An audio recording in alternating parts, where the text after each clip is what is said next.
Case बने, अगर XL और XC बराबर हो गए तो ये पार्ट उड़ ही गया और इंपीडेंस R आ गया, प्योरली रजिस्टर सर्किट में कन्वर्ट हो गया। इसका मतलब करंट एंड वोल्टेज इन फेज। अब अगर XL XC से बड़ा है मतलब इंडक्टर का इफेक्ट ज्यादा है, इसका मतलब voltage leads current by tan inverse XL minus XC by R।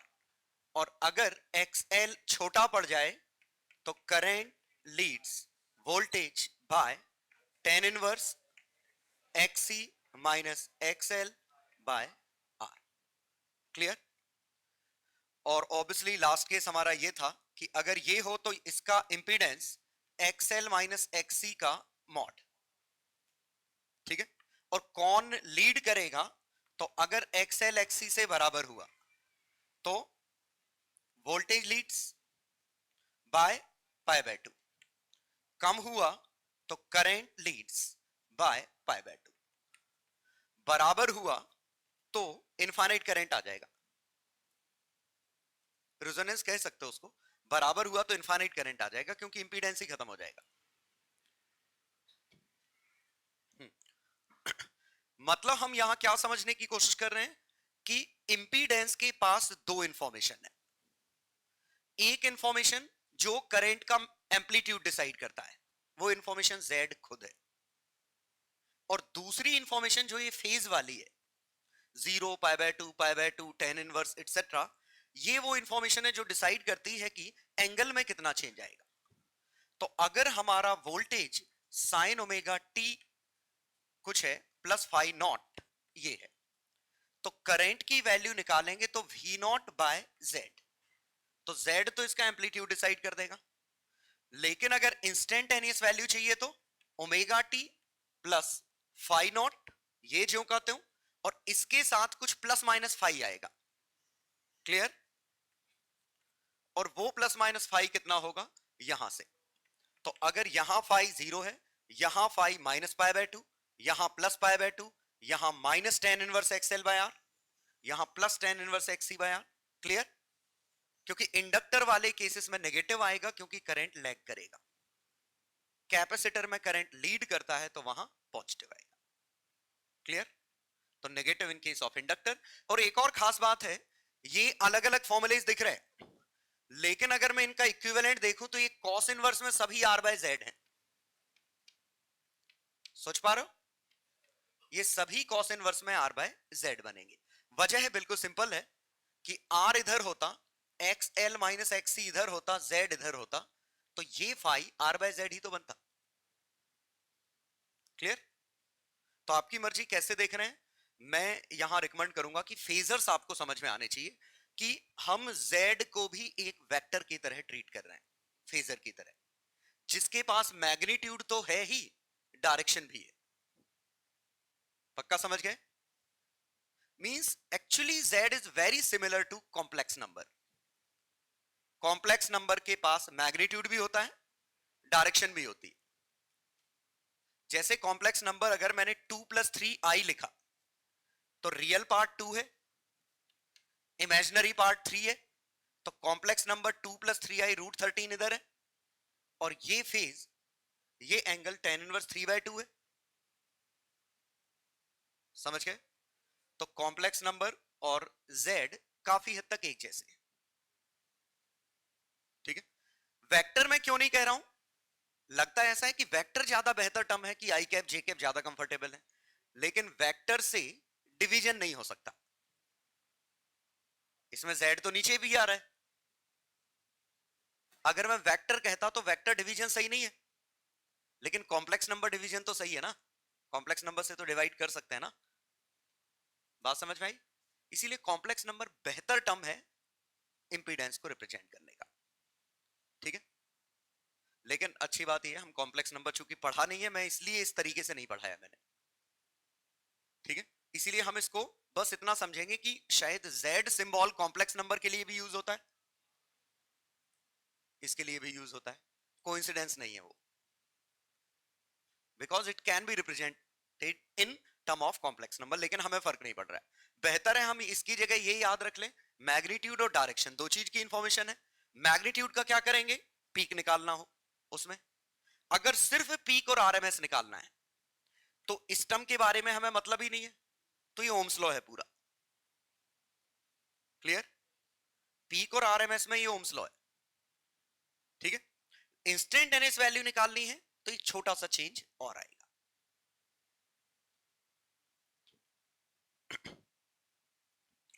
चलो, तो पहली चीज रिकॉल हुई। और लास्ट इसमें ये वाला सबसे इंपॉर्टेंट था कि एक्सएल माइनस एक्ससी, एक्सएल क्या है, ओमेगा एल 1/ओमेगा सी। और अगर इस टर्म को जीरो कर दिया जाए तो ये मिनिमम आएगा, क्योंकि आर बचेगा, ये चीज जीरो हो जाएगी। और ओमेगा की वैल्यू 1/√LC, और ये कुछ और नहीं, एलसी ऑक्सीलेशन की खुद की फ्रीक्वेंसी थी। समझ गया ना?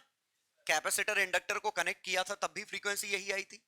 तो अगर उनकी फ्रीक्वेंसी, और यहां ओमेगा किसकी फ्रीक्वेंसी है, ये फ्रीक्वेंसी किसके पास है, सोर्स के पास, एसी वोल्टेज के पास। तो ये एसी वोल्टेज की फ्रीक्वेंसी और ये एलसी ऑक्सीलेटर की फ्रीक्वेंसी है। अगर ये दोनों फ्रीक्वेंसी मैच कर गई तो उस समय इंपीडेंस मिनिमम होगा और करंट मैक्सिमम जाएगा, ठीक है। और ऑब्वियसली करंट और वोल्टेज फेज में भी होंगे। जब करंट मैक्सिमम होगा तभी वोल्टेज मैक्सिमम होगा, ठीक है। चलो, ये हमारा पहला डिस्कशन था। कंफर्टेबल हो इसमें? याद है सब? चलो आगे आते हैं। तो देखिए, इसका बेनिफिट सिंपली ये है कि अगर मैं इसमें, जैसे ये सर्किट है 2 ओम 3 ओम, यहां से करंट दिया है 2 एंपियर, हमसे पूछा होता वोल्टेज कितना होगा, तो हम डायरेक्ट कह सकते हैं करंट 2 एंपियर। इस पूरे सिस्टम का इंपीडेंस कितना है, √13, तो वोल्टेज ड्रॉप। क्लियर? और अगर ये आरएमएस है तो ये आरएमएस है, ये पीक है तो ये पीक है। यहां तक कोई दिक्कत नहीं। अंतर तो तब आएगा जब ये हमें 2 sin ओमेगा टी इंस्टेंटेनियस दे रखा होता। तो वोल्टेज 2√13 sin ओमेगा टी, ये चीज तो ज्यों का त्यों है। कैपेसिटिव सर्किट है, कौन लीड करेगा, करंट लीड करेगा, मतलब वोल्टेज लैग करेगा। और कितने से, 10⁻3/2। बात समझ में आई? और इसी का दूसरा अगर मैं यहां बनाऊं कि ये 12 वोल्ट होता, ये 2 ओम 3 ओम, और यहां से करंट पूछा होता, तो हम सीधे 12/√13 कह सकते हैं, कोई दिक्कत तो नहीं। और अगर ये फंक्शन दिया होता साइन ओमेगा टी, तो यहां करंट आता 12/√13 साइन ओमेगा टी, यहां तक तो आएगा, प्लस 10⁻3/2। आ गया समझ में? तो वंस अगेन, अकेली पीक वैल्यू निकालनी होती तो हमें फेज से लेने देना नहीं है, सिर्फ इंपीडेंस के मॉड से डिवाइड कर दो, ठीक है। लेकिन एक्चुअली निकालना है तब तो आपको ये करना पड़ेगा ना। इसको कॉम्प्लेक्स थोड़ा बहुत तो पढ़ा है ना, इसको बस मैं ये कहना चाह रहा हूं, जैसे 4/2+3i होता एक नया कॉम्प्लेक्स नंबर है, और हमसे पूछा होता इसका मैग्नीट्यूड कितना है, तो आप डायरेक्ट कह सकते हो, रैशनलाइज करने की जरूरत नहीं है। सही बात है, बिकॉज अगर कॉम्प्लेक्स नंबर Z1/Z2 है तो इसका मॉड आप सीधे Z1 का मॉड अलग कर दो, Z2 का मॉड अलग कर दो, ऐसा कर सकते हैं, कर सकते हैं। तो ये, लेकिन अगर आपको ZA+IB फॉर्म में ही लिखना होता, हमसे कहा होता बताओ इसका डायरेक्शन कहां है, तो आप क्या करते, 2+3i को रैशनलाइज करते 2-3i, 2-3i। क्लियर? 4/13 2-3i ये लिखते। तो इसको लिखते 8/13 -3/13i। 12 है, 12/13, ओके, 12/13i। तो z की डायरेक्शन कैसे मिलती, कुछ इस तरह। अब इसके अंदर डायरेक्शन भी है, इस इंफॉर्मेशन में डायरेक्शन लूज हो गई थी, समझ में आ रहा है? तो जब हम आरएमएस खेल रहे हैं, उस समय हमारे पास डायरेक्शन की इंफॉर्मेशन नहीं है, डायरेक्शन की इंफॉर्मेशन यहां है। क्लियर? तो अगर रीडिंग ऑफ एमीटर वोल्टमीटर चाहिए तो आप डायरेक्ट लिख सकते हो, लेकिन फेजर की जरूरत कब पड़ रही है, जब आपको इसके साथ डायरेक्शन की जरूरत पड़े। और डायरेक्शन की जरूरत कब पड़ेगी, अगर हम दो कॉम्प्लेक्स नंबर को ऐड कर दे। अच्छे से देखना, इसकी लेंथ होती 2, इसकी लेंथ होती 3, तो क्या हम कह सकते हैं कि z की लेंथ 5 आएगी? वो तो डिपेंड करता, हो सकता है ये 2 हो, ये 3 आयोटा हो, ये 2 हो, ये 3 आयोटा हो, तो लेंथ √13 आएगी। और हो सकता है ये -3 हो, तो लेंथ 1 आएगी। फिर समझ गया ना, आंसर कुछ भी आ सकता था। तो अगर इसकी लेंथ 2, इसकी लेंथ 3 है, तो आंसर 1 से 5 के बीच में कुछ भी आ सकता है। It depends on actual complex numbers, ये एक्चुअल वेक्टर्स, आप जो भी सोचे। पक्का समझ गए? तो अगर आपको असली लेंथ चाहिए तो आपको यह पता होना चाहिए कि इनकी डायरेक्शंस क्या हैं, और डायरेक्शंस यहां क्या है, फेज। तो इनके जो फेजर डायग्राम है वो कैसे बने।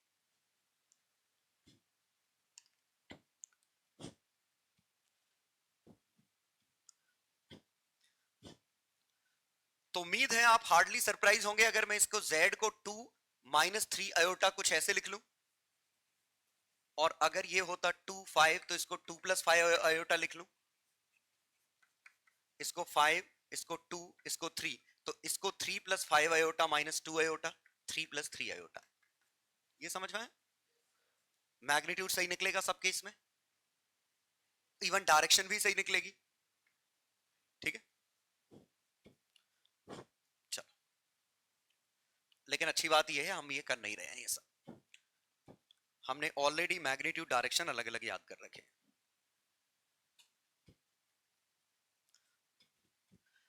दो पॉइंट। अब तीसरा पॉइंट यहां ये इंपॉर्टेंट है,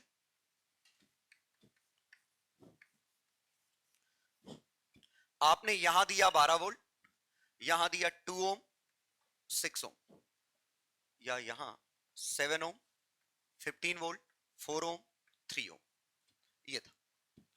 अगर हमसे इंडिविजुअली करंट पूछा होता, यहां से कितना आता, 7 और 2 का डिफरेंस 5, यहां से करंट,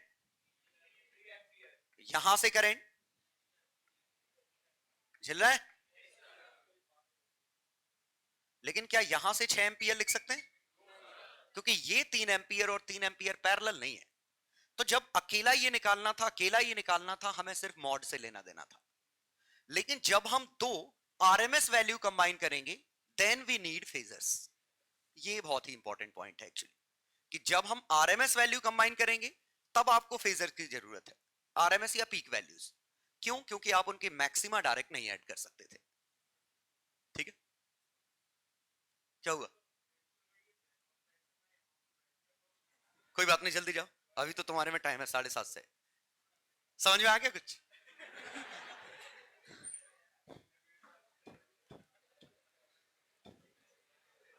चलो, अरे और भी है,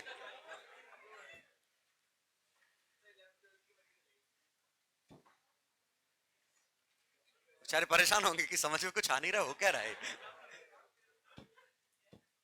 चलो, हाँ, ये 3 एंपियर और 3 एंपियर आप इनको डायरेक्ट ऐड नहीं कर सकते, क्लियर? लेकिन ऐड करना है तो कुछ जुगाड़ चाहिए, और वो जुगाड़ क्या है, ये बहुत इंपॉर्टेंट चीज, अच्छे से समझना। फाइनल आखिरी बार समझा रहा हूं, ये हम इसका फेजर बनाएंगे, 15 वोल्ट का फेजर। क्यों इसका क्यों बना रहे हैं? क्योंकि ये कॉमन है दोनों के लिए, और इससे आपको इन दो में रिलेटिव समझ में आ जाएगा। क्यों? इसके रिस्पेक्ट में ये, इसके रिस्पेक्ट में ये कैपेसिटिव सर्किट है, और हम किसका, वोल्टेज का पता है, करंट का बनाने वाले हैं। तो ये जो करंट का फेजर बनेगा, ये I1 किस तरफ बनेगा, ऊपर। पक्का समझ गए? ये I1 3 एंपियर, क्योंकि इसके रिस्पेक्ट में प्योर कैपेसिटिव लीड करेगा 90, इसके रिस्पेक्टिव में ये भी कैपेसिटिव है, ये भी लीड करेगा, लेकिन कितना? 53। समझ गए? पक्का? तो इन दोनों का रिजल्टेंट यहां से जाएगा आई नेट। क्लियर? और ये एंगल हमारा फेज बनेगा। तो फाइनली हम लिख सकते हैं आई नेट यहां है, वी नेट यहां है, वी नेट 15 है। आई नेट लिखूं तो मैं रिजॉल्व कर लूं, इसका 3, इसका 3 का वर्टिकल कंपोनेंट 3 इंटू 4/5 12/5, 3 इंटू 3/5 9/5, ये 27/5 लिखा है। इनका रिजल्टेंट 9/5 कॉमन ले लूं, वहां 3 बनेगा √10। समझ गए ना कैसे कर रहा हूं? 9/5 कॉमन लिया तो 9/5 √1 + 3²। तो आई नेट बना 9√10/5। और ये एंगल कितना आया? 53 प्लस 10 इनवर्स 27/5/9/5 3।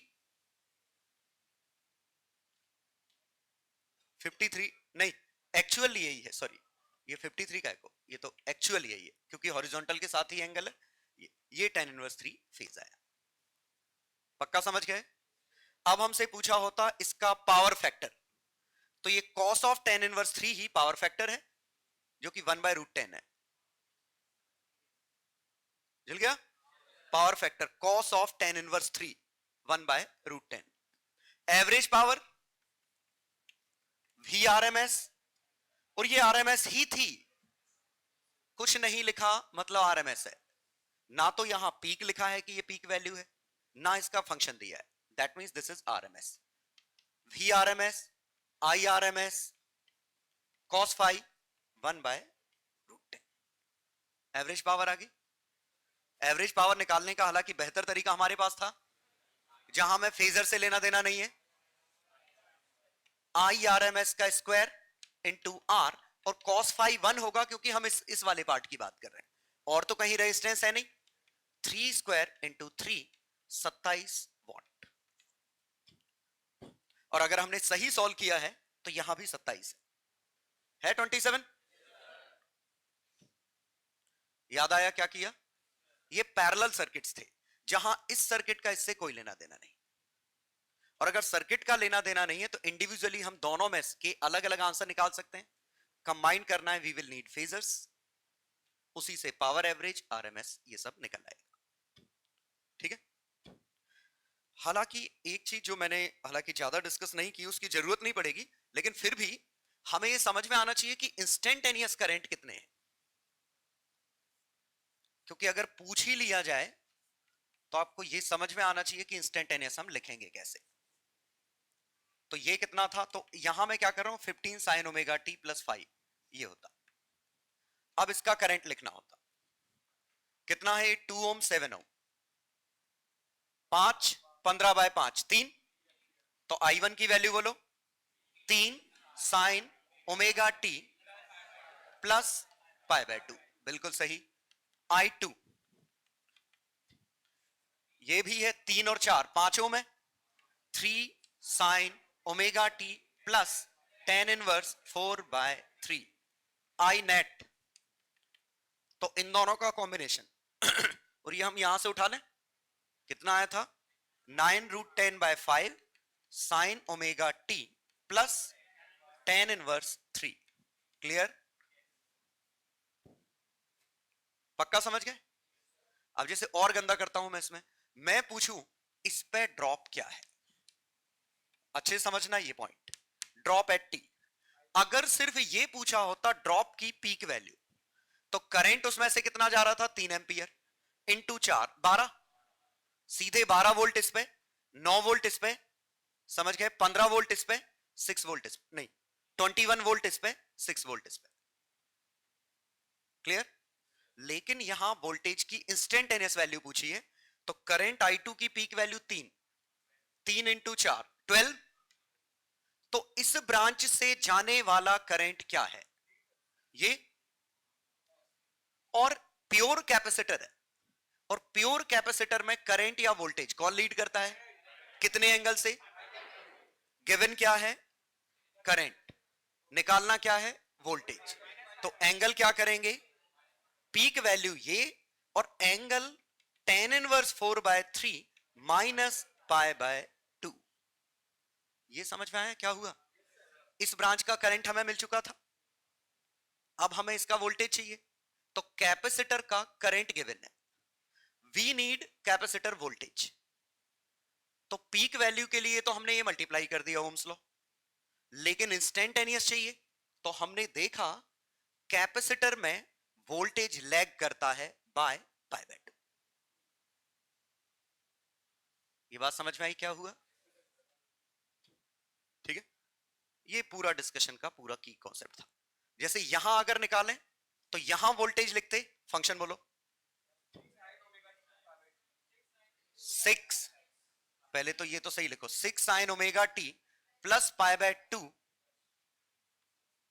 ये तो करंट है, अब इसमें करंट वोल्टेज लीड करेगा एक और एक्स्ट्रा पाई बाय 2। ये समझ गए? ये वाला तो करंट के अंदर ही था ना, ये वाला टर्म तो करंट के अंदर ही था, और करंट गिवन है, वोल्टेज चाहिए, और वोल्टेज पाई बाय 2 लीड करेगा, तो इससे पाई बाय 2 लीड करेगा। आया समझ में? ठीक है, तो दो चीजें एक साथ चल रही हैं, ओम्स लॉ वाली बात, उससे पीक वैल्यू निकल रही है, और फेजर से इंस्टेंटेनियस वैल्यू निकल जा रही है। ठीक है, मैंने इस तरह के क्वेश्चन ज्यादा इसलिए नहीं लिए, वजह यह है कि प्रैक्टिकली हमें इंस्टेंटेनियस वैल्यू से कोई मतलब ही नहीं है।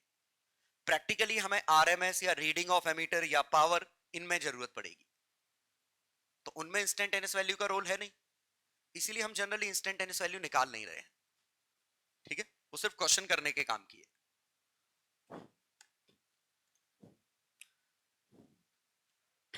बोलो, सॉल्व नहीं हो पाएगा वो हमसे। कर सके, बहुत गंदा बनेगा, है ही नहीं सिलेबस में। सिलेबस में सिर्फ आरएलसी सीरीज सर्किट है, सिलेबस में सिर्फ एक ही चीज है, आरएलसी सीरीज सर्किट। बच्चा ये कह रहा है कि हमने ये वाला केस क्यों नहीं लिया, है ना? हम क्या कर रहे हैं, ये इंडिपेंडेंटली दोनों से कनेक्ट हो जा रहा है, ये है तो अब इंडिपेंडेंट नहीं कह सकते, और इनको कंबाइन करना तो हमने सीखा नहीं पैरेलल में। दरअसल पैरेलल में कंबाइन करने के लिए we will need complex number, तब हम कॉम्प्लेक्स नंबर की का यूज करेंगे, जो कॉलेज में आएगा तुम्हें। इलेक्ट्रिकल ब्रांच में यही चीज आगे एक्सपेंड होगी कि इस तरह के सर्किट सॉल्व करेंगे, और वहां कॉम्प्लेक्स एनालिसिस से सॉल्व होगा। ठीक है, हमारे सिलेबस में कहा जाए तो ये सब भी नहीं है, जो मैंने बनाया ये भी नहीं है। हमारे सिलेबस में सिर्फ pure L R C circuit है। ठीक है,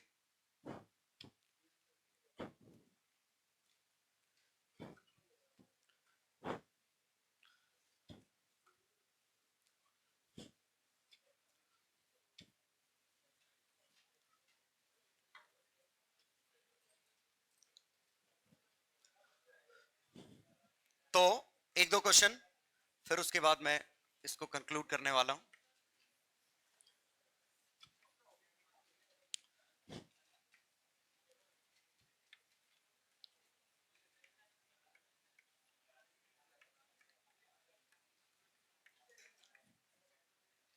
चलो, इसमें पहला करंट एट टी, दूसरा वोल्टेज अक्रॉस,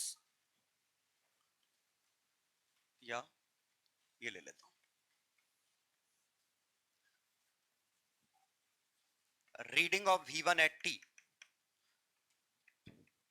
और इंस्टेंटेनियस वोल्टेज अक्रॉस V1।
चलो ये 3 क्वेश्चन है, तीनों क्वेश्चन में रफली मैं इंस्टेंटेनियस के बारे में बात कर रहा हूं, ठीक है। तो पहले क्वेश्चन में रजिस्टर, कैपेसिटर, इंडक्टर ये है, ये वोल्ट मीटर है, इंस्टेंटेनियस वैल्यू गिवन है, current eight time t, reading of v1, इसकी रीडिंग किसी भी टाइम पे, मतलब पहले में आरएमएस लिखना है, रीडिंग वर्ड यूज किया है, यहां इंस्टेंटेनियस वोल्टेज लिखा है, मतलब आपको फंक्शन लिखना है, ठीक है। Average power.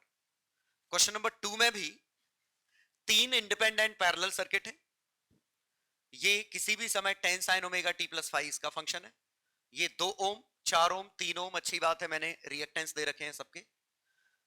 पहले रीडिंग निकालनी है, मतलब आरएमएस वैल्यूज, सेकंड में इंस्टेंटेनियस करंट इसमें और इसमें, और थर्ड में इंस्टेंटेनियस वोल्टेज इसका, और last average power. Question number 3 सबसे ट्रिकी है, ये 3 ओम, 4 ओम, 5 ओम, ठीक है। लेकिन इसका इक्विवेलेंट 5 ओम है, ये 5 ओम है, दोनों बराबर है, लेकिन हम ये नहीं कह सकते आधा आधा बटेगा, क्योंकि ये तो सब लॉजिक खत्म ही हो गया ना। क्लियर? तो हमें सोचना पड़ेगा कि हम इसमें क्या करें, क्योंकि ये वाला सर्किट हमने सॉल्व किया नहीं है। हिंट ये है कि फेजर से सॉल्व होगा, और इस पूरे सिस्टम के अक्रॉस वोल्टेज को फेजर बनाइए, उसके रिस्पेक्ट में बाकी के फेजर बनाइए। आएगा नहीं ये क्वेश्चन, कभी इस तरह के क्वेश्चन आएंगे नहीं, बस एक अंडरस्टैंडिंग के लिए मैंने दिया है, हिंट के साथ दे रहा हूं कि ये क्वेश्चन प्रोसीड करने के लिए आपको इसके अक्रॉस वोल्टेज का फेजर बनाएंगे। क्यों? क्योंकि वही फेजर दोनों में सेम है, क्योंकि वोल्टेज दोनों का सेम है, उसके करस्पॉन्डिंग I1 I2 बनाओगे, और I1 I2 का रिजल्टेंट ये निकलेगा। ट्राई करो, फिर मैं करूंगा, नहीं होगा तो बाकी शुरू के दोनों होने चाहिए।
चलो सॉल्यूशंस देखिए फिर। पहले हम इंपीडेंस निकालें, तो इंपीडेंस कितना है? 5 ओम। तो current eight time t 20/5, 4 sign omega t plus 5, लेकिन ये कैपेसिटिव सर्किट है, और 6 ओम इस तरफ, 2 ओम इस तरफ, 3 ओम इस तरफ, तो 4 ओम कैपेसिटर में ऊपर, 3 ओम ऐसा, 5 5 10 इनवर्स 4/3, और ये हम अलग से सोचेंगे कि कैपेसिटर लीड कर रहा है, कैपेसिटिव है तो लीड करेगा, प्लस 10 इनवर्स 4/3। बोलो क्या? अरे यार ठीक है, क्या फर्क पड़ता है, फाइनली तो प्लस लिखोगे ना, इसीलिए मैंने बोला था कि कैपेसिटर है तो मैंने, ठीक है, तुम 2 ओम ऊपर करोगे, 3 इधर करोगे, 6 इधर करोगे, ये कह रहे हो ना, ये इंपीडेंस के हो गए, तो इंपीडेंस तुम्हारा आ गया 5 ओम, ये 5 आ गया 10 इनवर्स 4/3। अब वो 10 इनवर्स 4/3 ऐड या सब्ट्रैक्ट करना है, वो हम कैसे सोचेंगे? कौन बड़ा है? कैपेसिटर, और कैपेसिटर बड़ा है तो करंट लीड करेगा, ये करंट का फंक्शन लिख रहे हैं हम। इसीलिए इससे मैग्नीट्यूड ढूंढ लो एंगल का, लीड या लैग कॉमन सेंस से देखो कि कैपेसिटर का इफेक्ट ज्यादा है तो it will be capacitive in nature, and the capacitive circuit, in case of capacitive circuit current Leeds, इसीलिए हमने प्लस किया। क्लियर? अब रीडिंग ऑफ V1, V1 इन दो के अक्रॉस है, तो सेकंड का आंसर क्या होगा? तो 6 और 3 का रिजल्टेंट 3√5, 3√5, और करंट इससे कितना जा रहा था? 4, 12√5, लेकिन ये पीक वैल्यू थी। क्योंकि ये पीक वैल्यू है तो जो करंट हमने लिख रखा है 4 sin ओमेगा t प्लस 5, ये पीक वैल्यू है। 4 इंटू 3 12√5, ये भी पीक वैल्यू है 12√5, हाँ, बाय √2। क्लियर? थर्ड में इंस्टेंटेनियस वोल्टेज चाहिए, तो इंस्टेंटेनियस वोल्टेज इंपीडेंस का मल्टीप्लाई करो, 12√5 sign omega t plus 5 plus tan inverse 4/3। यहां तक समझ में आया?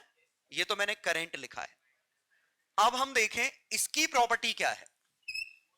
इसकी प्रॉपर्टी है कि करंट लीड करेगा by tan inverse 2, current lead करेगा बाय tan इनवर्स 2, लेकिन हम तो वोल्टेज का फंक्शन लिख रहे हैं, तो ये लैग करेगा tan इनवर्स 2 से। पक्का समझ गए? क्लियर? करंट का फंक्शन लिखा और करंट से हमने वोल्टेज का लिखा, तो इसकी प्रॉपर्टी है कि इंपीडेंस 3√5 है, तो वो हम यूज कर चुके हैं, मल्टीप्लाई कर दिया। लेकिन इसकी डायरेक्शन भी है tan इनवर्स 2, वो हम यहां यूज कर चुके हैं। ठीक? और tan इनवर्स तो घटा ही लेते हो। क्या होता है formula? tan inverse x minus tan inverse y, tan inverse a minus b 1 plus a b। ठीक है, चलो, इंस्टेंटेनियस वोल्टेज अक्रॉस V1 हो चुका है। एवरेज पावर तो Vrms Irms cos phi, current का फंक्शन ये है, वोल्टेज का फंक्शन ये है, Vrms 20/√2, Irms 4/√2, cos phi, और cos phi मतलब delta phi, cos of tan inverse 3/4, तो 3/5 बन गया। ठीक है, कितना बना ये? 24 वाट। या फिर सीधे निकाल सकते थे Irms इंटू आर, Irms का स्क्वायर इंटू आर।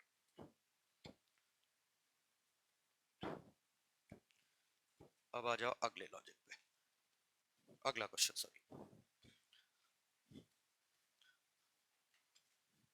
तो ये आंसर्स थे पहले क्वेश्चन के।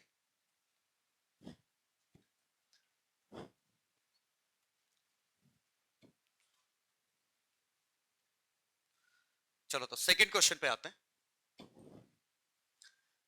सेकंड में इंडिपेंडेंट सर्किट है, तो हम सीधे I1 I2 I3 सबके लिख सकते थे।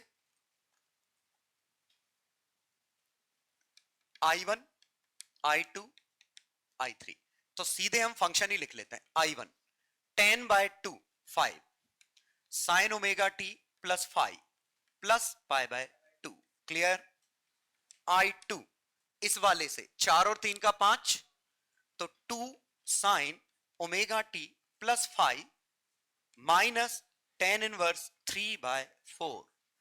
I3 10/5 2 sine omega t plus 5 minus π/2। तो A1 की रीडिंग किन दो का समेशन है? इनका। ये A1 रीडिंग है, ये A2 रीडिंग है। क्लियर? तो अब अगर मुझे A1 A2 चाहिए तो मुझे फेजर बनाने होंगे। तो I1, तो कॉमन क्या है? वोल्टेज, तो वोल्टेज का फेजर ये। I1 का फेजर π/2 लीड कर रहा है। I1 कितना है? 5। I2 का फेजर tan इनवर्स 3/4 37। I2 2 और I3 2। क्लियर? तो अब अगर हम कंपोनेंट इनके लिखें, रिजल्टेंट 5 और 2 का डिफरेंस 3, 3 2 का कंपोनेंट 8/5, 6/5, क्लियर? तो 3 - 6/5, 15 - 6, 9/5, 8/5, resultant √70, sorry 9 square 8 square 1/5, 81, 64,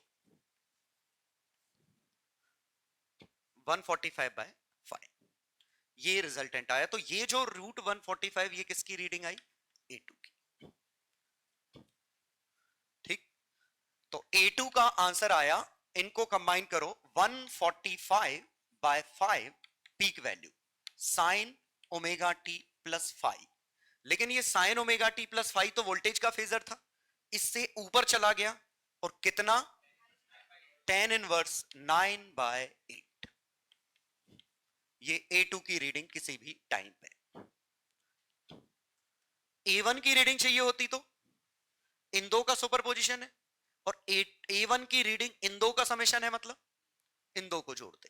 clear? तो इस 5 का रोल नहीं आता। तो फिर तो A1 की रीडिंग के लिए हम निकालते ये 2, ये 3, इनको कंबाइन करते 37। तो कंबाइन करें तो ये 8/5, यहां 6/5 और 3 21/5। ठीक, रिजल्टेंट नया डेल और 1/5 कॉमन, 21 का होल स्क्वायर 441 प्लस 64। ठीक है, 505। नीचे कितना था? 2 था। बहुत नुकसान हो गया, ये था नीचे 2 था। ओके, तो ये कितना था? 6/5 और 2, 16/5, 256, 64।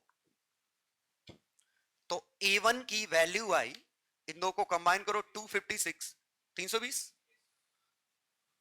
√320/5 साइन ओमेगा टी प्लस 5। यहां तक तो ये वोल्टेज का ही फेजर बना है, लेकिन इससे ये नीचे है, tan इनवर्स 2। tan इनवर्स 2 समझ में आया? 16/5, 8/5। तो ये A1 की वैल्यू, ये A2 की वैल्यू।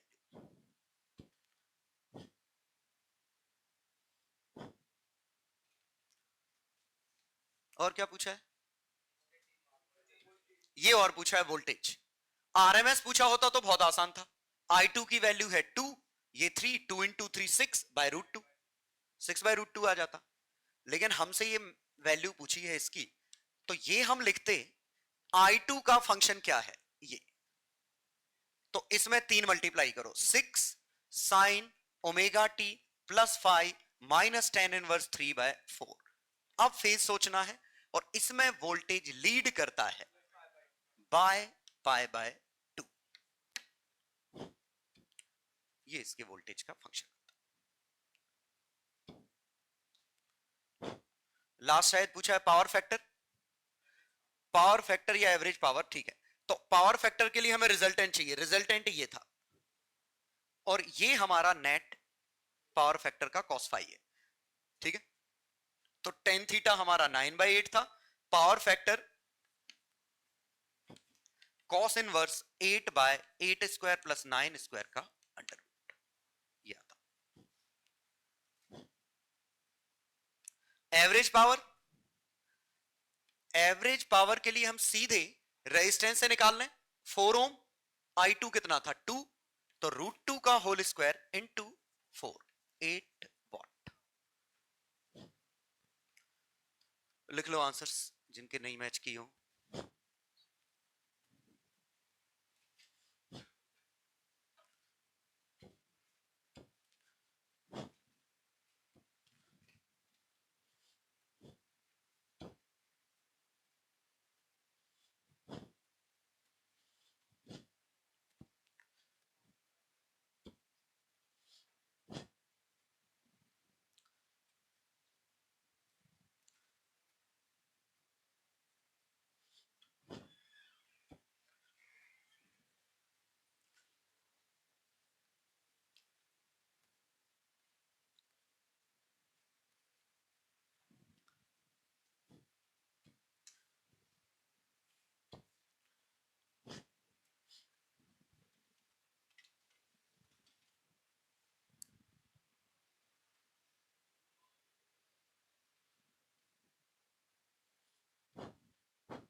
क्या किस तरफ नहीं यार, मैं नहीं समझा, क्या कर? लास्ट में आएंगे ना हम अभी।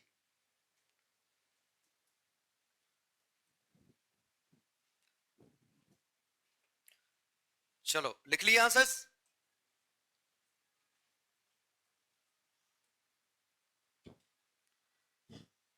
ये इंस्टेंटेनियस वैल्यू है, A2 की रीडिंग, A1 की रीडिंग, V की रीडिंग, यही आंसर थे तीन। चौथा आंसर ये।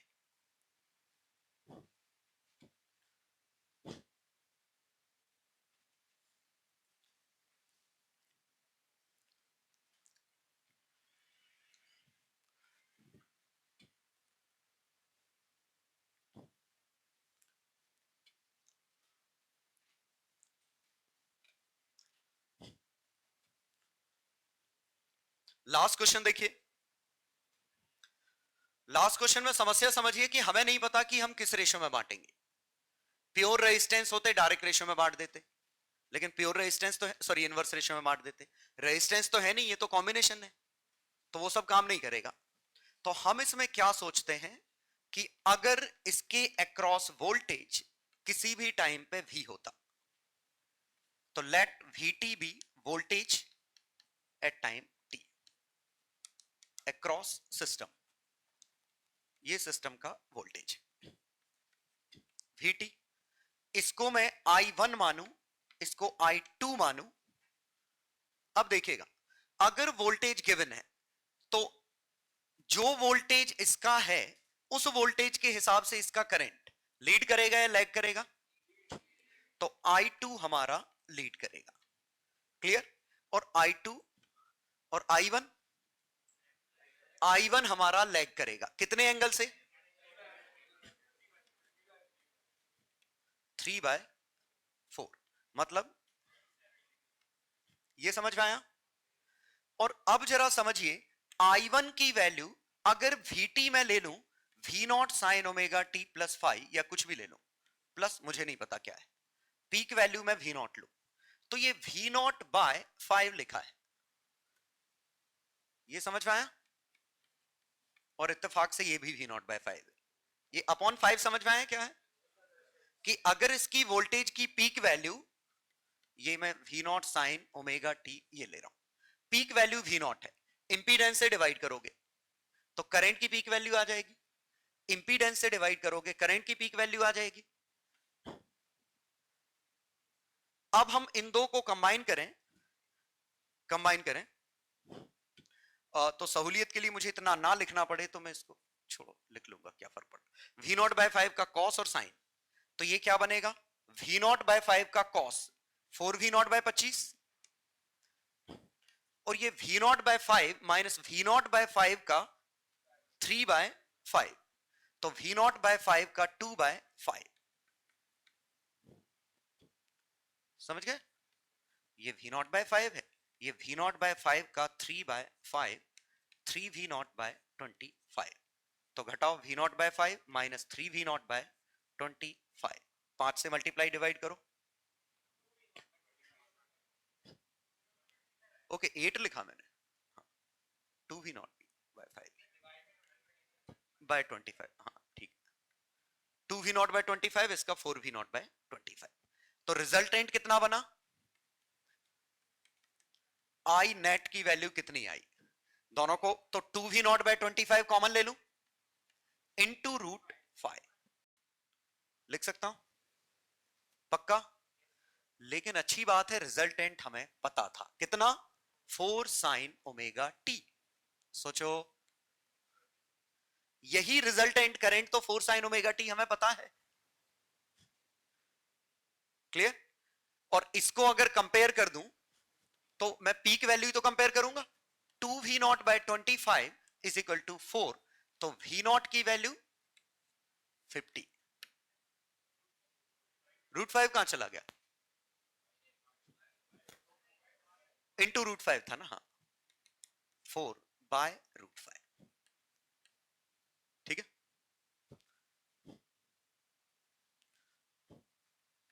10√5 ये V0 की वैल्यू है। और अगर V0 की वैल्यू हमें मिल गई तो यहां करंट की वैल्यूज मिल गई, कम से कम पीक वैल्यूज तो मिल गई। अब हमें इंस्टेंटेनियस चाहिए थी।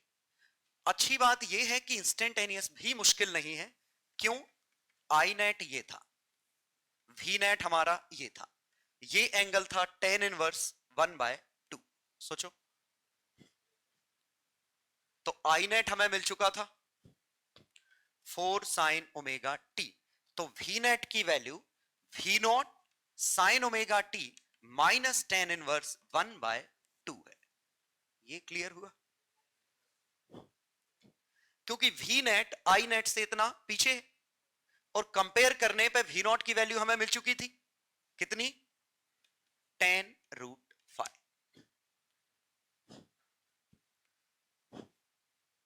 ये आता क्वेश्चन। और अब ये क्वेश्चन किसमें कन्वर्ट हो गया? एक बार आपने वोल्टेज निकाल लिया तो अब ये इसमें कन्वर्ट हो गया कि आपको इसके अक्रॉस ड्रॉप पता है, sign omega t minus tan inverse 1/2। अब ये इंडिपेंडेंट सर्किट है तो आप इसका भी करंट निकाल सकते हो, इसका भी करंट निकाल सकते हो। ठीक, पूछा क्या था? आई एट टी निकाल चुके, I at t across each branch. तो अब मैं देखिए आंसर लिखूं, I1 इसका करंट कितना जाएगा? बताओ कितना जाएगा? इसको 5 से डिवाइड करो, 2√5 sine omega t minus tan inverse 1/2 और माइनस tan इनवर्स 3/4। पता नहीं समझ में आया नहीं आया? इसका वोल्टेज पता था, इससे ऊपर वाले का करंट निकाल दिया। अब इसका वोल्टेज पता है, इसका करंट निकालें तो इसका भी 2√5 sine omega t minus tan inverse 1/2 plus π/2।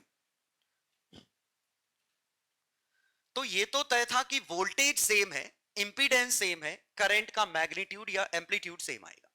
Current की पीक वैल्यू तो दोनों की सेम है, लेकिन इसके साथ ये चीजें डिफरेंट है। और वो पीक वैल्यू क्या है वो कैसे पता चलेगा? हमने कहा 4 2√5 में बट गया, ये कैसे पता चलता कि 2√5 में टूटा है? नहीं बता पाएंगे ना। तो शायद इस क्वेश्चन से समझ में आया होगा कि ऐसे क्वेश्चन नहीं आएंगे, क्योंकि इसमें काफी कुछ करना पड़ रहा है। इस तरीके से कॉम्प्लेक्स नंबर से जल्दी हो जाते हैं, लेकिन वो हम करेंगे नहीं। ओवरऑल अप्रोच समझ में आई कि कायदे से आप मेहनत करो बहुत सारी तो आप कोई भी सर्किट सॉल्व कर लोगे। लेकिन अच्छी बात है कि हमारे में LRC सर्किट सीरीज वाला यही है, या ये है या फिर इंडिपेंडेंट सर्किट होंगे, पैरेलल में होंगे तो हम दोनों का अलग अलग लिख के फेजर से कंबाइन कर देंगे। तो या तो हम करंट के फेजर बनाएंगे या हम वोल्टेज के फेजर बनाएंगे।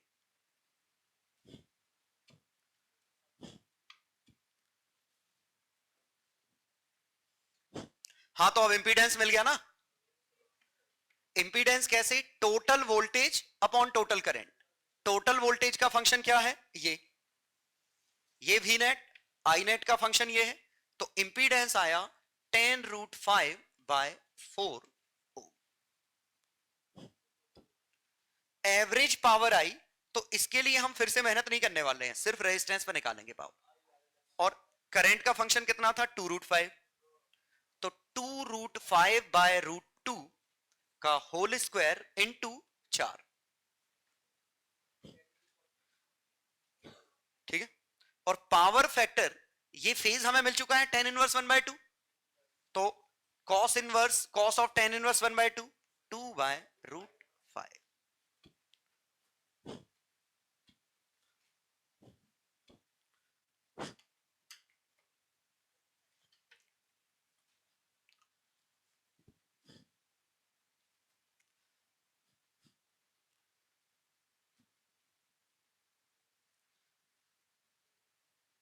छाप लो।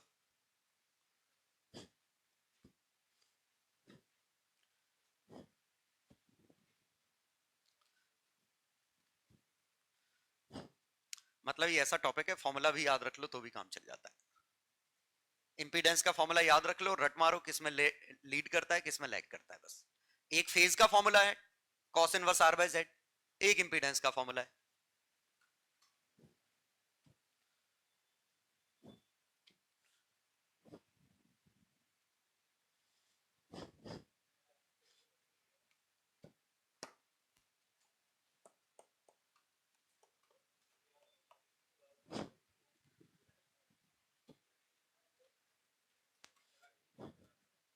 लिखो जल्दी।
अरे बस चलो, लास्ट अब इसमें रेजोनेंस की कंडीशन।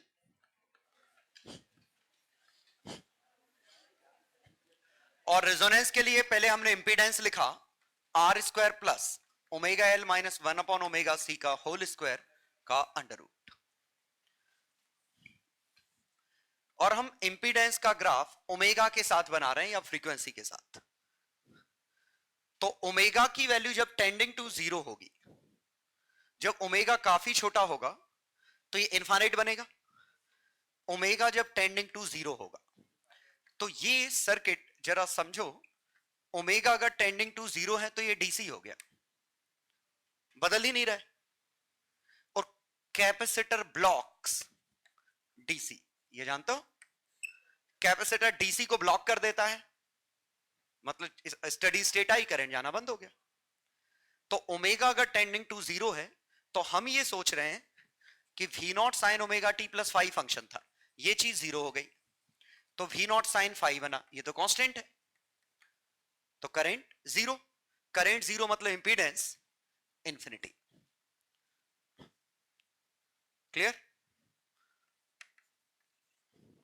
और ओमेगा जब टेंडिंग टू इंफिनिटी होता, ओमेगा टेंडिंग टू इंफिनिटी होता तो ये वोल्टेज इतनी तेजी से फ्लक्चुएट कर रहा है कि इंडक्टर सबसे बड़ा रिएक्टेंस देगा। इसको हम ऐसे सोच सकते हैं कि करंट तेजी से, ये वोल्टेज तेजी से बदलेगा, करंट तेजी से बदलेगा तो डी बाई डी टी तेजी से बदलेगा, तो डी बाई डी टी की वैल्यू बड़ी आएगी। और इंडक्टर करंट की ग्रोथ को रोकता है, चेंज को रोकता है। तो जो उसके अंदर ईएमएफ पैदा होगा वो ज्यादा पैदा होगा, क्योंकि वो इसी पे तो डिपेंड करता है कितने जल्दी फील्ड बदल रहा है। ठीक है, तो एक तरीके से ओमेगा इंफिनिटी होगा तो फिर inductor will block AC, high frequency AC को ब्लॉक कर देगा। तो ओमेगा इंफिनिटी हुआ तब भी जेड इंफिनिटी है, तो इंफिनिटी से चालू कर रहा है, इंफिनिटी पे जा रहा है, तो जेड का ग्राफ कुछ ऐसा बनता। एग्जैक्ट फंक्शन से हमें मतलब नहीं है, हम रफली एक अंदाज लगाने की कोशिश कर रहे हैं। एक ओमेगा की वैल्यू ऐसी है जिस पे जेड मिनिमम है, और जेड मिनिमम कब होगा? जब ये वाला टर्म 0 होगा। और ये वाला टर्म 0 कब होगा? 1/√LC पे। ठीक है, इसी में अगर हम करंट का ग्राफ बनाते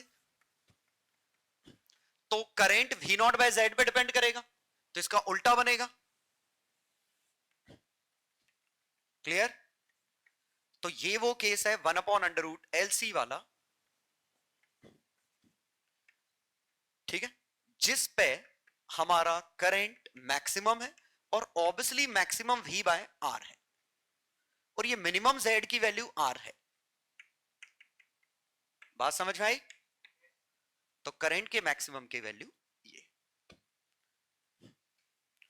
अब इसी ग्राफ में मैं एक और बात कह सकता हूं कि ये वो लाइन है जब करंट एंड वोल्टेज इन फेज, लिख सकते हैं।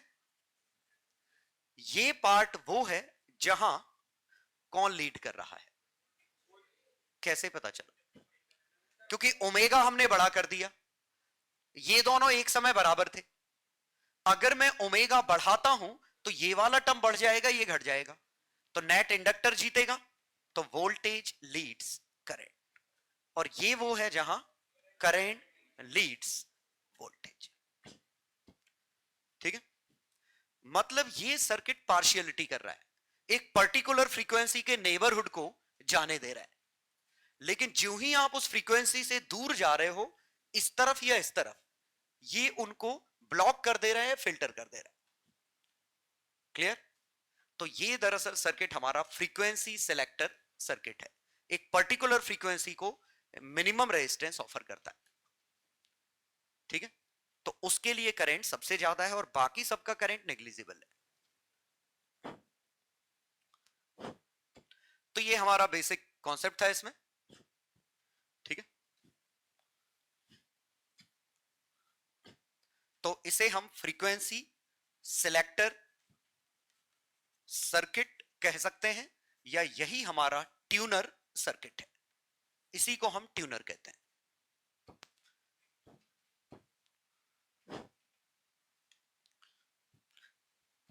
तो टीवी या रेडियो में जहां भी या इवन मोबाइल में जो लगा होता है उसे हम ट्यूनर कहते हैं, ट्यूनर सर्किट कहते हैं। ठीक है, और मैं वीडियो लेक्चर में एक्सप्लेन कर चुका हूं इसका बेनिफिट कि मल्टीपल फ्रीक्वेंसीज आ रही थी लेकिन एक पर्टिकुलर फ्रीक्वेंसी को अपने अंदर जाने दे रहा था, और कौन सी फ्रीक्वेंसी थी? जो ये वाली।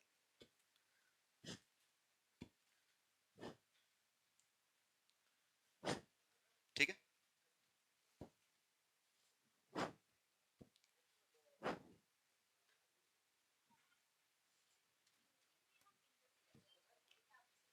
दोनों। हाँ देखो, ट्यूनिंग में वो घुमाने वाले जो नॉब होते थे उनमें कैपेसिटर चेंज होता था, बताया था मैंने, प्लेट का ओवरलैपिंग, है ना। कैपेसिटर चेंज करना ज्यादा आसान है। इवन टीवी में जो रिमोट से हम चेंज करते हैं उसमें भी कैपेसिटर चेंज होता है। कैपेसिटर के अंदर जो डाइलेक्ट्रिक भरा होता है, ये डाइलेक्ट्रिक के कुछ ऐसे मटेरियल हैं जिसमें it depends on voltage also. ये जो डाइलेक्ट्रिक कांस्टेंट है ये पोटेंशियल डिफरेंस पे डिपेंड कर जाता है कुछ मटेरियल्स में। तो हम क्या करते हैं इसमें कि जो भी कैपेसिटर होता है तो इसमें एक एक्स्ट्रा बैटरी लगाते हैं और हम रिमोट कंट्रोल से इस बैटरी के ईएमएफ को कंट्रोल करते हैं, और ये कंट्रोल होता है तो डाइलेक्ट्रिक कांस्टेंट बदलता है, और डाइलेक्ट्रिक कांस्टेंट बदलेगा तो कैपेसिटेंस बदल जाएगा। तो क्या साइंटिस्ट को ऐसी जुगाड़ मिल गई कि एक ऐसा मटेरियल मिल गया जिसका हम डाइलेक्ट्रिक कांस्टेंट बदल सकते हैं। तो एक तो सी बदलने का तरीका प्लेट मूव करो, लेकिन इनका अपना एक नुकसान है। जब भी मैकेनिकल चीजें आएंगी उनका अपना एक इनर्शिया होगा, तो एक लिमिट होगी कि आप कितने जल्दी एरिया बदल सकते हो, वियर एंड टियर आएगा। लेकिन अगर नॉन मैकेनिकल है, जैसे ये है, बैटरी लगाई डाइलेक्ट्रिक बदल गया, हटाई डाइलेक्ट्रिक फिर से वापस वही हो गया, तो इसमें वियर एंड टियर नहीं है और ये सडन होगा, तुरंत होगा, तो इसका रिस्पॉन्स काफी तेज है। क्लियर? और इवन एक्यूरेसी भी इसमें ज्यादा है।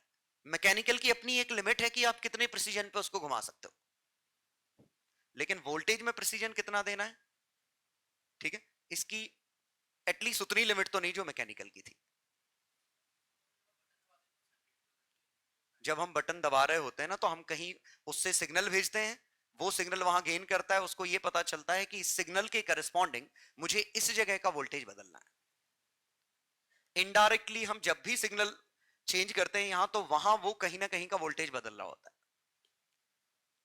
ठीक है, जैसे हमने सिग्नल बढ़ाया, वॉल्यूम बढ़ गया, तो शायद ऐसा होगा कि उसके अंदर एक मोटर होगी, मोटर वॉल्यूम कंट्रोल से कनेक्टेड होगी, हम यहां स्विच दबा रहे होंगे, ये उस मोटर का वोल्टेज बढ़ा रहा होगा या वोल्टेज चेंज कर रहा होगा, तो मोटर घूम रही होगी, बदल गया वॉल्यूम।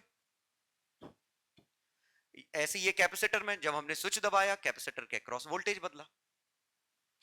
जैसे जो ही हमने स्विच ऑन किया तो इसने पावर सर्किट को ऑन कर दिया अंदर।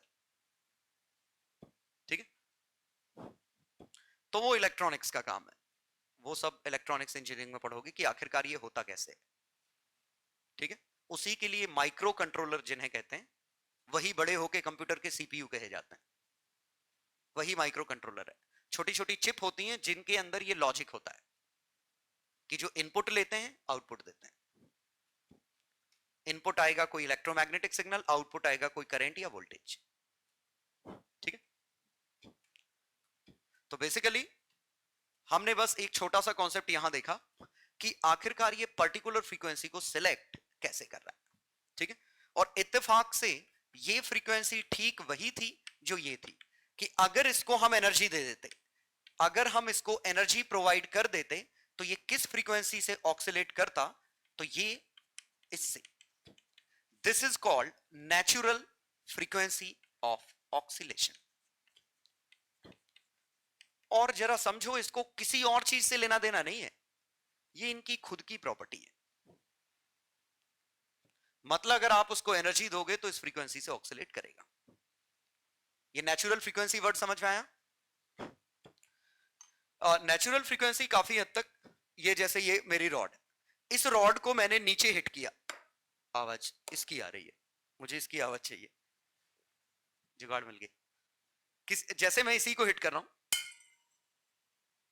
ये वाइब्रेशन समझ में आए क्या हुआ? लेकिन चाहे मैं मारूं चाहे कोई और मारूं, आवाज तो यही निकलेगी ना। ये स्टेटमेंट समझ में आया कि आवाज क्या निकलेगी वो मैं डिसाइड नहीं कर सकता, मैं तो सिर्फ इसको एनर्जी दे रहा हूं। वाइब्रेट कितनी फ्रीक्वेंसी से करना है ये खुद डिसाइड कर रहा है। ऐसे ही इसको कैपेसिटर को चार्ज करके मैंने लगा दिया तो मैंने क्यू स्क्वायर बाय टू सी की एनर्जी दी, मैंने फ्रीक्वेंसी नहीं दी। फ्रीक्वेंसी तो इसने खुद ने डिसाइड की है। बात समझ में आई? देखो एनर्जी कम दी, आवाज वही है लेकिन स्लो है। लेकिन कहीं और हिट करूंगा तो शायद आवाज बदल जाएगी, क्योंकि इसकी क्या है कि इसमें एनर्जी लेने का एक ही तरीका है। इसमें अलग अलग जगह हिट करते हैं तो अलग अलग इसकी फ्रीक्वेंसी होती है। फ्रीक्वेंसी डिपेंड करती है कि किस पॉइंट पे हिट किया गया। ये हम पढ़ेंगे साउंड वेव में, ठीक है। आपने देखा होगा चम्मच को एज से हिट करते हैं तो आवाज कुछ और आती है, सेंटर पे हिट करते हैं कुछ और आती है, लेकिन एज पे हिट करोगे कोई भी हिट करेगा आवाज वही आएगी। बात समझ में आई? और अब ये शायद फील कर पा रहे होगे कि हुआ क्या होगा, मैंने हिट किया ये हिल रहे होंगे, मतलब इसके मॉलिक्यूल्स एक स्टेबल इक्विलिब्रियम एंजॉय कर रहे थे। बिल्कुल सभी मॉलिक्यूल एक स्टेबल इक्विलिब्रियम में थे, सब अपनी लीस्ट एनर्जी स्टेट में थे। मैंने मारा, कुछ मॉलिक्यूल को अंदर भेज दिया, और अंदर भेजे तो उन्होंने कहा हम तो स्टेबल इक्विलिब्रियम से डिस्टर्ब हो गए, वो वापस आएंगे। लेकिन जब वो वापस आएंगे मीन पोजीशन पे तो उनपे काइनेटिक एनर्जी आ जाएगी। तो मैंने अंदर दबाया, ऐसे दबाया, वो फिर बाहर निकल आए, फिर अंदर, फिर बाहर, फिर बाहर, तब तक होते रहेगी जब तक डैंपिंग नहीं होगी, एनर्जी लॉस नहीं होगी। मतलब अगर इसको बहुत ही अच्छे कैमरे से हम इसको रिकॉर्ड करते तो ये आपको हिलते हुए दिखता, अंदर वाइब्रेट होता, खुलता, वाइब्रेट होता, ऐसे दिखता। समझ गया ना? लेकिन वो इतनी तेजी से हो रहा है, जैसे ये आवाज जो इसमें आ रही है, मेरे हिसाब से 800 हर्ट्ज के आसपास होगी, 700-800 हर्ट्ज के आसपास होगी। मतलब एक सेकंड में 700-800 बार कम से कम वाइब्रेट कर रहा होगा, तो 700-800 बार बदल रहा होगा। 10-15 बार से तो ज्यादा हमें समझ में नहीं आता, अगर कोई चीज 15 बार बदल जाए तो फिर तो ये 700-800 बार है। तो नेकेड आई से ही हम नहीं देख सकते, लेकिन किस कैमरे से देख सकते हैं? जिसकी फ्रीक्वेंसी इतनी हो, जो एक सेकंड में 800 फोटो खींचता हो। आते हैं 1000 फोटो खींचने वाले भी आते हैं, ठीक है। तो जिसका रिस्पॉन्स इतना ज्यादा हो कि एक सेकंड में इतनी सारी फ्रीक्वेंसी खींच ले, जैसे जो स्लोमो होता है ना मोबाइल में, वो भी तो कम से कम 60-70 खींचता होगा एक सेकंड में। स्लोमो से रिकॉर्ड किया होगा, काफी हैवी फाइल हो जाती है, मतलब बड़ी बन जाती है। सिंपली क्या है, अभी नॉर्मल एक सेकंड में जैसे वीडियो बना रहे हो तो एक सेकंड में 28 फोटो खींचता है, ठीक है, बाय डिफॉल्ट 28 या 25। लेकिन स्लोमो है तो वो 60 खींचेगा, हाइपर स्लोमो है तो 120 खींचेगा, 240 तक तो मोबाइल में ही आता है। एक सेकंड में 240 तो मोबाइल में ही आता है। तो मुझे लगता नहीं कि मोबाइल में स्लोमो बनाने में ये दिखेगा। देखता हूं, दिखता है, चांसेस कम है वैसे। हाँ ट्यूनिंग फॉर्क दिखता है, लेकिन ट्यूनिंग फॉर्क मैंने ढूंढवाया, अगर ढूंढ गया तो मैं दिखाता हूँ। मैं एक मिनट, मेरे में स्लोमो होना तो चाहिए, अगर दिख गया तो मैं तुम्हें दिखाऊंगा। एक ट्राई करता हूँ, हाइपर स्लोमो होना चाहिए।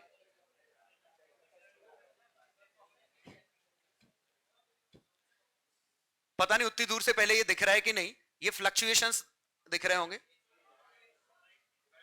ये अल्टरनेटिंग करंट है 50 हर्ट्ज। लाइट का दिखता है ना, ये करके देखा है तुम लोगों ने घर पे? अल्टरनेटिंग करंट को स्लोमो में अगर मान लो, अभी हमें क्या दिख रहा है? स्टडी करंट, स्टडी लाइट दिख रही है बिल्कुल, हमें नहीं लग रहा है लाइट फ्लक्चुएट कर रही है।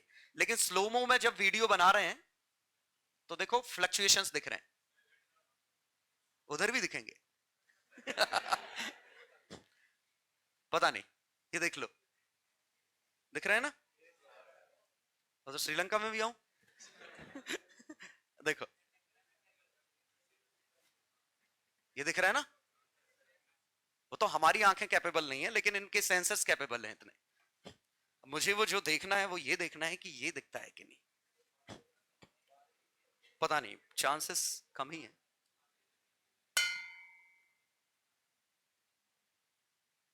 ये पूरा हिल गया।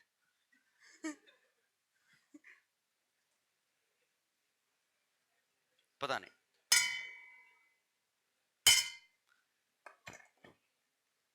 पता नहीं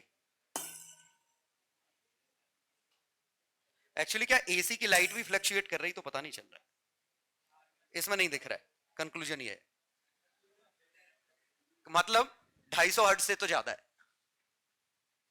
क्योंकि 250 हर्ट्ज से कम होता, 240 से कम होता तो वो कैच कर लेता। ठीक है, ये परसिस्टेंस ऑफ विजन है। चलो, तो हम क्या बात कर रहे थे, ये इंपॉर्टेंट स्टेटमेंट मैंने दिया था, natural frequency. Natural frequency means वो फ्रीक्वेंसी जिससे सोर्स ऑक्सीलेट कर, जिससे ऑब्जेक्ट ऑक्सीलेट करना चाहता है, और वो सोर्स की एनर्जी पे डिपेंड नहीं करता। सोर्स का काम क्या है, एनर्जी देना। आवाज कैसी आएगी वो खुद डिसाइड करेगा। समझ गए? जैसे तुम्हें गिटार दे दिया है और गिटार की फर्स्ट स्ट्रिंग को हिट करना है एक पर्टिकुलर जगह, आवाज तो वही आएगी ना, चाहे तुम हिट करो चाहे ए आर रहमान हिट करें, इक्वल है दोनों। क्लियर? तो आवाज तो सब में सेम आएगी, वो तो आवाज का ऑर्डर डिपेंड करता है कि म्यूजिक क्या है। क्लियर? तो चलो, तो हम यहां ये कहना चाह रहे हैं कि जो इसकी नेचुरल फ्रीक्वेंसी है, अगर ठीक वही फ्रीक्वेंसी हमने दे दी तो एम्पलीट्यूड अच्छा खासा है। ठीक है, ये मैं बहुत ही आसान चीज में समझाने की कोशिश करता हूं। एक पेंडुलम है, एक झूला है, ऐसे झूल रहा है। ठीक है, अब क्या हो रहा है कि आप इसको धक्का दे रहे हो। ठीक है, अगर आपका सोर्स भी वाइब्रेटिंग है, ध्यान दीजिए, ये खुद ऑक्सीलेट कर रहा है, और अभी मैंने ऑक्सीलेशन नहीं दिए थे, अभी मैंने क्या किया था, मैं लगातार एनर्जी दे रहा हूं, लेकिन लगातार एनर्जी देने से कायदे से इसकी आवाज बहुत तेज हो जानी चाहिए थी। मतलब क्या किया, पहली बार एनर्जी दी, कुछ साउंड आ रहा है, फिर से दी तो साउंड डबल हो जाना चाहिए, तीसरे पे ट्रिपल, चौथे पे 4 गुना। लेकिन ऐसा होगा नहीं, ऑलमोस्ट स्टडी है, ये समझ गए ना? ऑलमोस्ट आवाज वही है जो पहली बार हिट करने पे थी। अब वजह आप ये कह सकते थे कि हो सकता है डैंपिंग होती जा रही हो, लेकिन वो डैंपिंग इतनी तेज नहीं है, क्योंकि मैं रफली काफी जल्दी मार दे रहा हूं। क्लियर? अब यहां जो मैं एनर्जी दे रहा था, ये तो मैं भी पीरियोडिक एनर्जी दे रहा था, मेरी एनर्जी भी पीरियोडिक थी, क्योंकि मैं देर लगा, देखो एक पर्टिकुलर इंटरवल के बाद दे रहा था, उसकी एनर्जी भी पीरियोडिक है ऑक्सीलेट करने की। अगर मेरी फ्रीक्वेंसी और उसकी फ्रीक्वेंसी मैच कर जाती, तब जाके एनर्जी ट्रांसफर मैक्सिमम होता, तब एनर्जी ट्रांसफर सबसे ज्यादा होगा। समझिए, जैसे ये अपना पेंडुलम ऑक्सीलेट कर रहा है, मैं रैंडमली इसको मार रहा हूं, तो देखो कई बार उसको सपोर्ट करूंगा, कई बार अपोज करूंगा, ये समझ गए? लेकिन मैं बिल्कुल सोच समझ के मारूं कि जब वो एंड पे आया तभी मारूं, ये समझ में आया? एम्पलीट्यूड बढ़ता गया, तो मैं भी एक पीरियोडिक मोशन इसको दे, पीरियोडिक फोर्स लगा रहा हूं, ये भी एक पीरियोडिक ऑक्सीलेशन कर रहा है। अगर मेरा फ्रीक्वेंसी और इसका फ्रीक्वेंसी, मैं सोर्स हूं, ये ऑब्जेक्ट है, अगर इसकी नेचुरल फ्रीक्वेंसी कितनी है, वो 2 pi under root L by G type का कुछ। एक्चुअली ये सिंपल पेंडुलम नहीं है, वो तो होता जब धागे से नीचे एक मास बंधा होता। समझ गए? ये मोर और लेस वैसे ही कुछ है। तो एक इसका पीरियोडिक मोशन कुछ होगा, जो टाइम पीरियड इसका है उसी टाइम पीरियड से मैं एनर्जी दूं तो मैच कर जाए, अगर ऐसी, समझ गया ना? जब एक्सट्रीम पे आ रहा है मैं तभी दे रहा हूं, तो इसका एम्पलीट्यूड बढ़ता जाएगा। लेकिन अगर मैं रैंडम दूंगा तो कई बार मैं उसको सपोर्ट कर रहा हूंगा, कई बार वो इधर आ रहा था और मैंने मार दिया। ये फील आया क्या कह रहा हूं? वो इधर आ रहा था, मैंने मार दिया, वो रुक गया। पक्का? तो एनर्जी ट्रांसफर मैक्सिमम कब है? जब सोच समझ के दी जाए, जब इसकी फ्रीक्वेंसी और मेरी फ्रीक्वेंसी अगर मैच कर गई तो इसका एम्पलीट्यूड बढ़ता जाएगा। क्लियर? तो उसकी हिंट कुछ हद तक यहां मिल रही है कि इनकी अपनी फ्रीक्वेंसी जो कैपेसिटर इंडक्टर की थी 1/2 pi under root L C, वही सोर्स की फ्रीक्वेंसी हो गई, तो रिस्पॉन्स सबसे ज्यादा है। क्लियर? तो वाइब्रेशन सबसे तेज होंगे, और ये बहुत ही प्रैक्टिकल चीज है। ओपेरा सिंगर्स देखें कभी? हैरी पॉटर की फैट लेडी, हैरी पॉटर सबने देखी होगी, है कोई ऐसा धीर गंभीर जिसने ना देखी हो? कैसे? अरे क्या करते रहे, पढ़ते रहे क्या बचपन में पूरे में? गेम, ओके, ये तो पबजी का समय है तुम्हारा। अब देखने की जरूरत नहीं है, लेकिन तुम्हारा समय निकल गया वो देखने का। हाँ। उसमें एक फैट लेडी होती है, वो ऐसा कांच लिए रहती है, ये जार वाइन ग्लास होता है, वाइन ग्लास में चिल्लाती है। और वाइन ग्लास मतलब ओपेरा सिंगर्स ऐसे होते हैं कि वो इतनी फ्रीक्वेंसी से इसमें चिल्लाते हैं कि उनके चिल्लाने से ये फूट जाता है। मतलब नॉर्मल वॉइस से, सिर्फ वॉइस से इसको फोड़ देते हैं। क्लियर? तो होता क्या है कि जब वो वॉइस इसमें सिग्नल देते हैं, मतलब इसमें चिल्ला रहे होते हैं सिंपली। आपने ढक्कन में सबने फूंका होगा, आवाज आती है, अभी मत फूकना। तो उसमें भी हम एक तरीके से एनर्जी प्रोवाइड कर रहे हैं। हम एनर्जी दे रहे हैं, वो अपनी मर्जी से एक फ्रीक्वेंसी से ऑक्सीलेट कर रहा है। ढक्कन में कोई भी फूंके आवाज एक सी आती है, लेकिन ढक्कन फूटेगा नहीं। लेकिन फूट सकता है अगर उसकी खुद की जो फ्रीक्वेंसी है और ठीक उसी फ्रीक्वेंसी का साउंड हम पैदा कर दें। आया समझ में? तो जैसे अगर ये मान लो 10,000 हर्ट्ज इसकी फ्रीक्वेंसी, और कोई 10,000 हर्ट्ज फ्रीक्वेंसी से ही इसमें चिल्ला दे, तो ट्रांसफर ऑफ एनर्जी मैक्सिमम होगा, एम्पलीट्यूड बढ़ता जाएगा, और इसके वाइब्रेशन इतनी तेज होंगे कि वो शैटर कर जाएगा। ठीक है? लेकिन क्या है कि इतनी फ्रीक्वेंसी से कुछ सिग्निफिकेंट टाइम के लिए लगातार चिल्लाना, वो गाते तो है नहीं, चिल्लाते ही हैं, तो ये एक आर्ट है। ठीक है? और उसमें अगर उसकी फ्रीक्वेंसी और उसकी फ्रीक्वेंसी मैच कर जाती है तो वाकई में ब्रेक हो जाता है। क्लियर? तो हैरी पॉटर में फैट लेडी चिल्लाती है, टूटता नहीं तो बगल में मार देती है। ठीक है? तो अगर हमारी फ्रीक्वेंसी मतलब सोर्स की फ्रीक्वेंसी और ऑब्जेक्ट की नेचुरल फ्रीक्वेंसी मैच कर जाती है, तो एनर्जी ट्रांसफर मैक्सिमम होता है, एम्पलीट्यूड मैक्सिमम होता है, या वाइब्रेशंस मैक्सिमम होते हैं। इसी कंडीशन को रिजोनेंस कहते हैं। रिजोनेट करना, सिंक्रोनाइज करना, मतलब रिजोनेंस इनडायरेक्टली सिंक्रोनाइजेशन है। जैसे मैं रिजोनेट कर रहा था इसके साथ, जब ये इधर आ रहा था तभी मार रहा था, तो ये रिजोनेंस है। ठीक है? सिंपल सी बात है। रेजोनेंस जैसे ऐसा है, आप जिस फ्रीक्वेंसी से कैच करते हो उसी फ्रीक्वेंसी से हम पढ़ाएंगे तो मैक्सिमम आउटपुट आएगा। आप स्लो कैच करते हो, हम तेज पढ़ाते जा रहे हैं, या आप तेज कैच करते हो, हम स्लो पढ़ा रहे हैं, दोनों में ही ट्रांसफर जो होगा वो मैक्सिमम नहीं होगा। तो रेजोनेंस की कंडीशन क्या है? जब दोनों में ट्यूनिंग हो जाए। कहते हैं कि हम ट्यून्ड हैं इनके साथ, कि हम टीचर के साथ ट्यून हो चुके हैं, तो ट्यूनिंग यही है। ठीक है? अब भगवान जाने तुम लोग हो गए कि नहीं।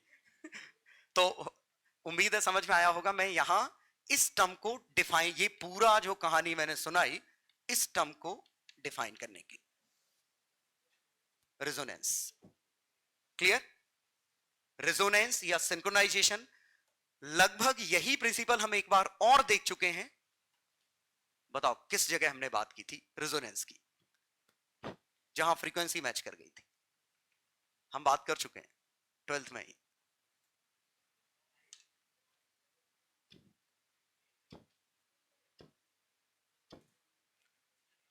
बताओ।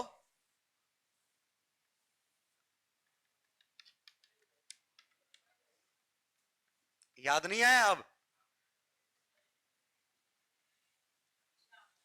साइक्लोट्रॉन में बात नहीं करी थी? साइक्लोट्रॉन में कि इसकी फ्रीक्वेंसी, ये कहा था कि जब ये इधर घूम के आया इलेक्ट्रिक फील्ड इधर है, और जब ये इधर घूम के आया इलेक्ट्रिक फील्ड इधर है। तो ये जो इलेक्ट्रिक फील्ड अपना साइन बदल रहा है, ठीक उसी टाइम में बदल रहा है जिस टाइम में ये घूम रहा है। तो इसका टाइम पीरियड था 2πm/bq, और यही टाइम पीरियड अगर इसका ले लें तो ये सिंक्रोनाइजेशन है। कि ये चक्कर लगा के आया, इलेक्ट्रिक फील्ड ने धक्का दिया, इधर लगा के आया, धक्का दिया, इधर लगा के आया, धक्का दिया।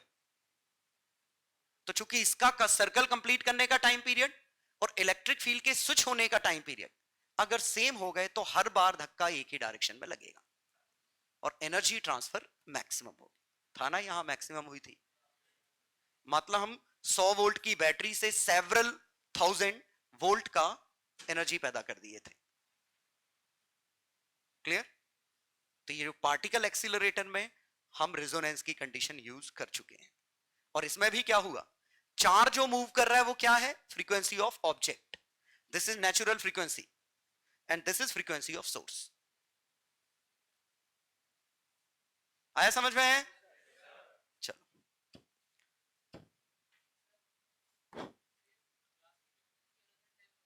मुझे नहीं पता कितनी है। हाँ, नहीं नहीं, नेचुरल है, मतलब उसमें अगर हम ऐसे हिट करते तो भी आवाज वही आती। नहीं, टूटेगा नहीं, ये है जैसे मान लो ये 800 हर्ट्ज है, तो 800 हर्ट्ज इसकी फ्रीक्वेंसी है। अब वो टूटेगा कब, जब आप 800 हर्ट्ज का ही सोर्स इस पर लगातार टच कर दोगे। मतलब एक ऐसा ऑक्सीलेटर जो 800 हर्ट्ज का है और इसके कांटेक्ट में है, तो लगातार इसको एनर्जी ट्रांसफर करेगा, ये वाइब्रेट होता रहेगा, एम्पलीट्यूड बढ़ता रहेगा, एक समय ऐसा आएगा ब्रेक कर जाएगा। ठीक, मुझे नहीं पता 800 है कि नहीं, अंदाज लगाया क्या? ज्यादा से कुछ नहीं, 800 से ज्यादा पे भी कुछ नहीं है, कम पे भी कुछ नहीं होगा, 800 के नेबरहुड में ही होना चाहिए। समझ गया ना? ज्यादा से भी कोई फायदा नहीं है। क्या होता है कि जनरली बच्चे फ्रीक्वेंसी को एनर्जी सोच लेते हैं, नहीं है, एनर्जी एम्पलीट्यूड वाला टर्म है, एनर्जी एम्पलीट्यूड वाला टर्म है, फ्रीक्वेंसी एक अलग चीज है। फ्रीक्वेंसी तो कितने जल्दी जल्दी बदल रहा है। ठीक है,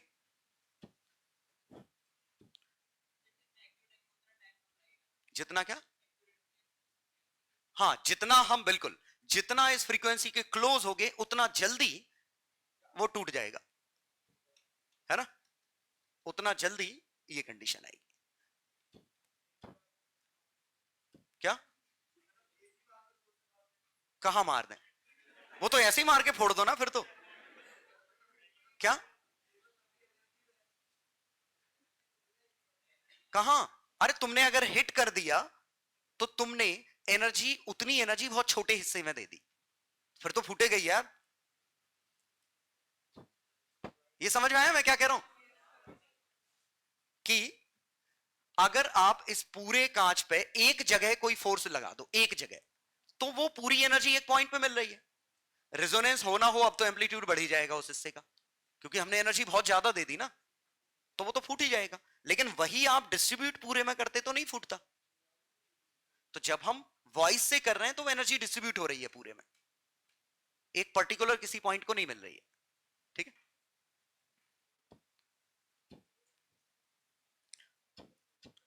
चलो, तो रेजोनेंस टर्म समझ में आया। तो रेजोनेंस कब कहते हैं, when natural frequency becomes frequency of source. और इस समय क्या हो रहा है, एनर्जी ट्रांसफर मैक्सिमम है, एम्पलीट्यूड मैक्सिमम। ठीक है, ए फॉर एम्पलीट्यूड।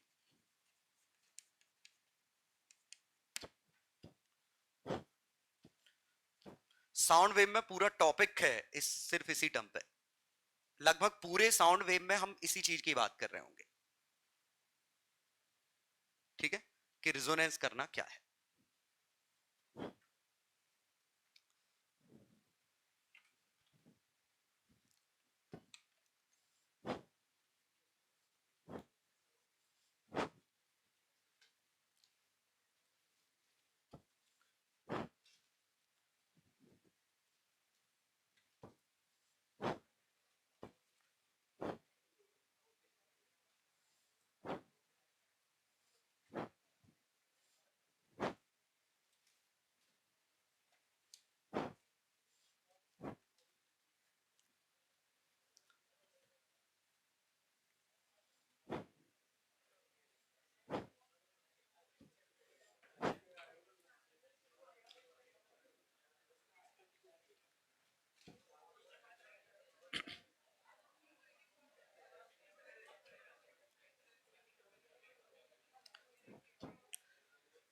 हाँ, रेजोनेंस का एक बहुत ही अच्छा एग्जांपल मैं दिखाता हूं, माइक्रोवेव ओवन। मैं सिर्फ ये बताना चाह रहा हूं रेजोनेंस कितना प्रैक्टिकल चीज है।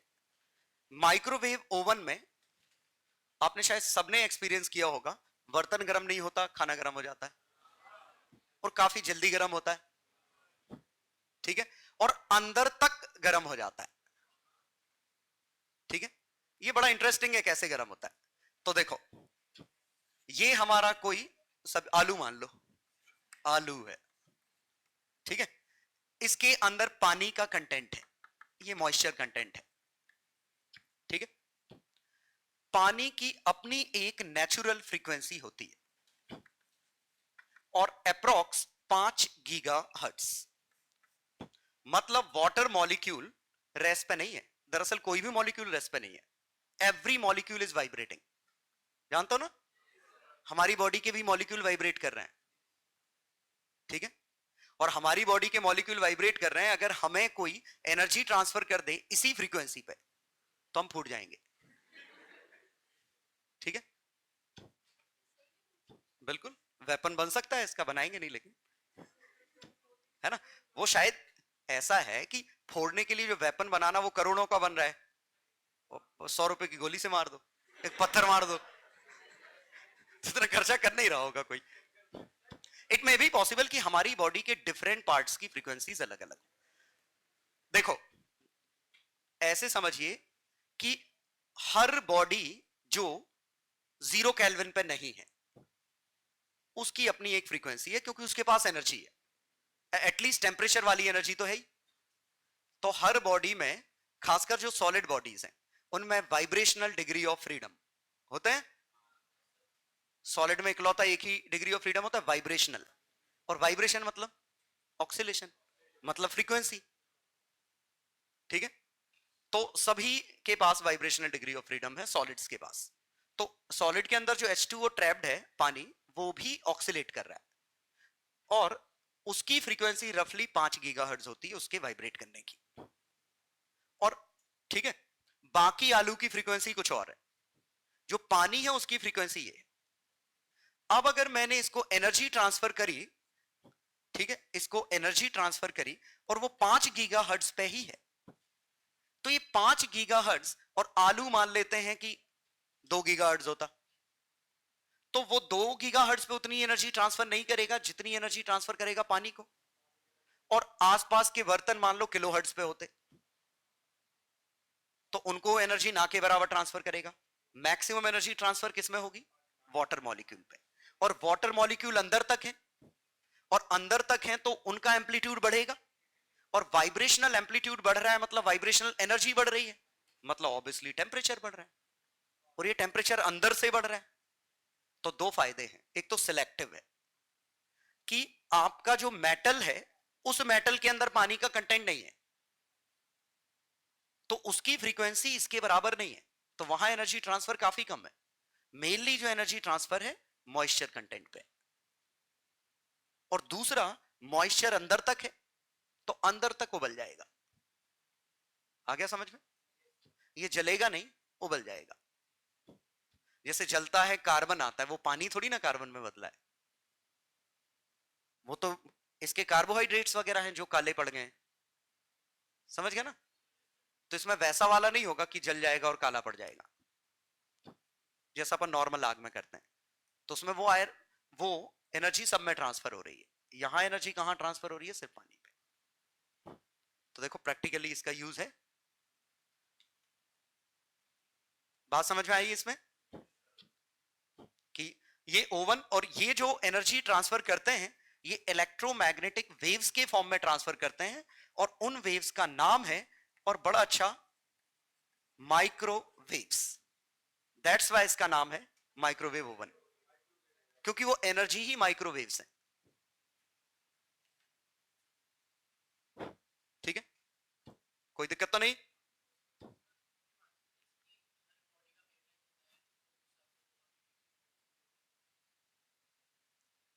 वो एक अलग चीज की बात चले, लेकिन हाँ कुछ हद तक सही है वो, तो मैं धीमे धीमे आंसर मिलेंगे इसके, मॉडर्न फिजिक्स में आंसर मिलेंगे। वेव ऑप्टिक्स और मॉडर्न फिजिक्स, ये दो टॉपिक हैं जिनमें आपको इन सब के आंसर्स मिलेंगे, ठीक है। अभी फिलहाल समझ में आया ओवन का कॉन्सेप्ट? यही है रेजोनेंस वाली कंडीशन। तो रेजोनेंस वाली कंडीशन बहुत ही प्रैक्टिकल है, डेली लाइफ में यूज होती है। ठीक है, मैंने शायद किसी क्लास में वीडियो बताया था ब्रिज वाला, तुम्हारा ही बैच था वो? हाँ, कि ब्रिज का वीडियो था, ब्रिज ऑक्सीलेट कर रहा था और वो अनएक्सपेक्टेड ब्रिज में अच्छे खासे ट्विस्ट आ रहे थे। वो केस था जब ब्रिज की नेचुरल फ्रीक्वेंसी और विंड की फ्रीक्वेंसी मैच कर गई थी।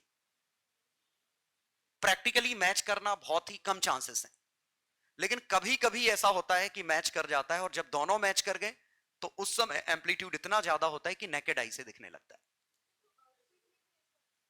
हाँ, अर्थक्वेक में भी सबसे बड़ी दिक्कत तब होती है जब नेचुरल फ्रीक्वेंसी और अर्थक्वेक की फ्रीक्वेंसी मैच कर जाए। अर्थक्वेक क्या है? Shock wave. शॉक वेव ही है ना, अंदर से शॉक बाहर निकल रहा है। तो जिन जिन बॉडीज की फ्रीक्वेंसी उससे मैच कर जाती है नेचुरल फ्रीक्वेंसी, उनमें डिस्ट्रक्शन ज्यादा होता है। इसीलिए ये वेरिएशन होता है कि कुछ बिल्डिंग बहुत ज्यादा डिस्ट्रॉय हो जाती हैं, कुछ ज्यों की त्यों बची रहती हैं। तो वहां भी यही है, जहां भी फ्रीक्वेंसी के साथ एनर्जी ट्रांसफर होगा वहां सिलेक्टिव ट्रांसफर होगा। ठीक, आखिरकार समझ गए पॉइंट। आगे बढ़ोगे, वो फ्रीक्वेंसी कैसे निकलेगी वो हम कुछ केसेस के लिए आगे बढ़ेंगे, हर केस तो नहीं पढ़ेंगे, लेकिन कुछ केसेस के लिए पढ़ेंगे। जैसे रॉड में कब कौन सी आवाज निकलेगी ये हम कैलकुलेट करके निकाल लेंगे, है ना? क्यों, कैसे भी कर लो, इमेज प्रोसेसिंग कर लो, कुछ भी कर लो, डॉपलर इफेक्ट से, बहुत सारे डिवाइसेस हैं। वो जब फ्रीक्वेंसी कैसे पैदा होती है तो मेजरिंग डिवाइसेस भी मिल जाएंगे तुम्हें। कुछ क्वेश्चन देख लेते हैं बस। क्वेश्चन बहुत ही स्ट्रेट फॉरवर्ड होंगे। तो जैसे 10 microfarad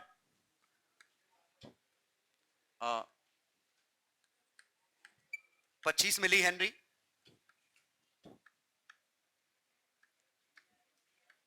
50 volt, find frequency of source for resonance.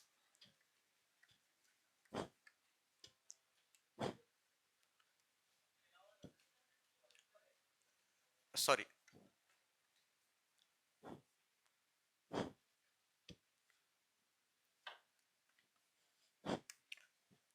Find quality factor.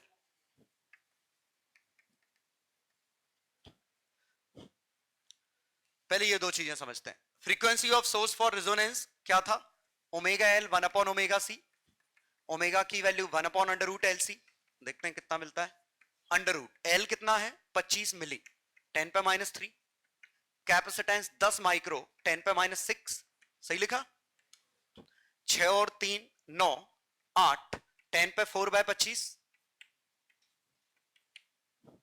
तो 10 पे 4 बाय 5 2 किलो हर्ट्ज।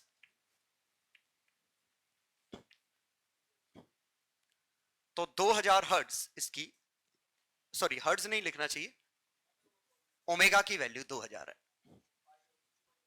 ठीक है, तो पहले में ओमेगा की वैल्यू 2000 आई, लेकिन ओमेगा कितना होता है? 2 पाई एफ, तो फ्रीक्वेंसी की value 1000 by pi hertz. Clear? Quality factor क्या होता है? एक्सएल बाय आर, ये रट मारो। क्वालिटी फैक्टर क्या होता है? क्वालिटी फैक्टर सिंपली ये बताता है कि एक सर्किट ऐसा है और एक सर्किट ऐसा है, बेहतर सिलेक्टर कौन सा है। क्वालिटी फैक्टर मतलब सिलेक्टर बेहतर कौन सा है, जो पार्शियलिटी ज्यादा करे। जैसे एक ग्राफ ऐसा था, एक ग्राफ ऐसा था, एक ग्राफ ऐसा था, ये पार्शियलिटी सबसे ज्यादा कर रहा है, तो ये हमारा क्वालिटी फैक्टर है। दैट्स व्हाई क्वालिटी फैक्टर में 1 अपॉन आर नीचे आया था। देखो, रेजिस्टेंस कम होगा तो ये पीक वैल्यू ज्यादा निकलेगी, ग्राफ पतला होगा।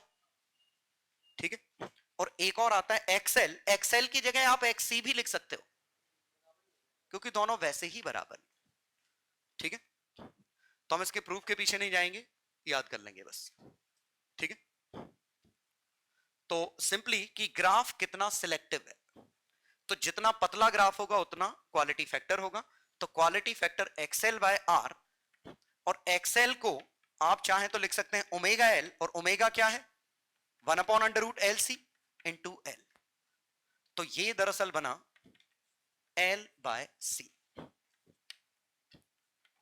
हाँ ध्यान दीजिए, कंफ्यूज मत हो जाना कि क्वालिटी फैक्टर कैपेसिटर पे डिपेंड नहीं करता, क्योंकि जो एक्सएल की वैल्यू निकालोगे उसमें आएगा ना C। तो ये अंडर रूट एल बाय सी, ये है क्वालिटी फैक्टर का फॉर्मूला एक्चुअली। तो ये एल पे भी डिपेंड करता है, कैपेसिटेंस पे भी डिपेंड करता है, रेजिस्टेंस पे भी डिपेंड करता है। जेई मेंस में आता है, वैसे ही एडवांस में तो नहीं आता। मेंस में सीधे क्वेश्चन इस पर से रिलेटेड ये आता है, एल सी और आर गिवन होंगे, क्वालिटी फैक्टर पूछा होगा। क्लियर? निकाल लोगे? या तो आप रेजोनेंस की फ्रीक्वेंसी निकालो, एक्सएल बाय आर लगाओ, या फिर सीधे ये फॉर्मूला, एक ही बात है। हाँ तो क्वालिटी फैक्टर कितना है? तो ओमेगा एल की वैल्यू, ओमेगा की वैल्यू कितनी है? 2000। एल की वैल्यू कितनी है? 25 मिली। तो कितना आया? 50। सही है? तो 50। रेजिस्टेंस की वैल्यू मैंने गिवन नहीं दी है, मैं दे रहा हूं 100 ओम। तो 50 बाय 100, क्वालिटी फैक्टर इज 1/2।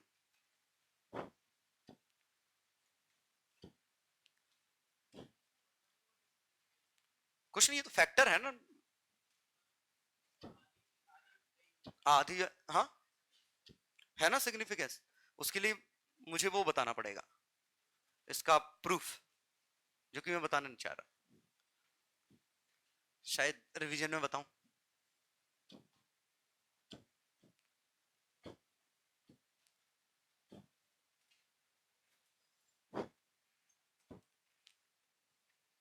अभी याद कर लो।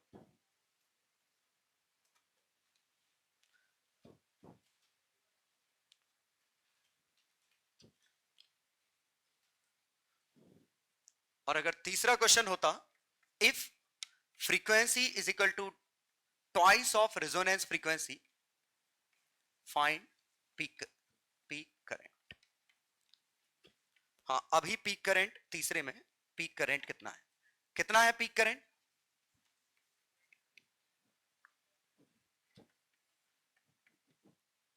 बताओ पीक करंट कितना है? V बाय आर सीधे लिख सकते हैं, 50 बाय रेजिस्टेंस। सही है, इत्तेफाक से ये भी 1/2 है।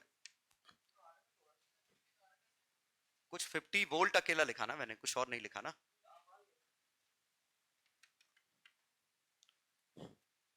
220 ले लेता हूं, लो खुश, लफड़ा खत्म करो। 220 बाय रेजिस्टेंस 100, ठीक है, 2.2 एम्पीयर। ये पीक वैल्यू इसका 220 वोल्ट का √2 है ना।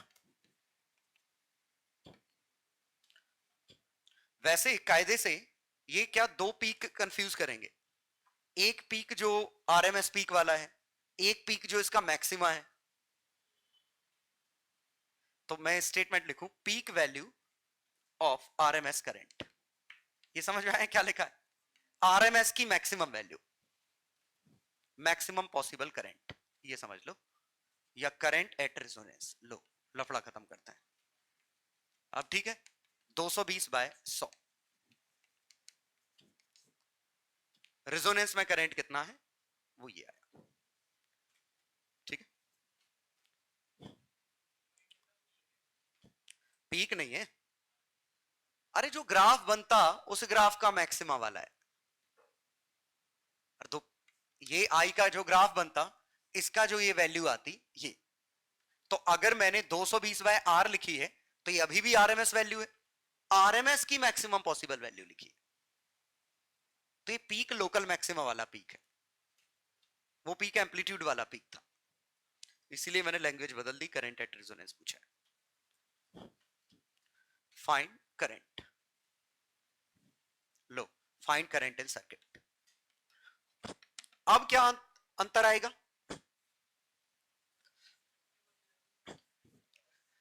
पहले था, पहले इनिशियली दोनों 50 ओम थे, निकाला था हमने।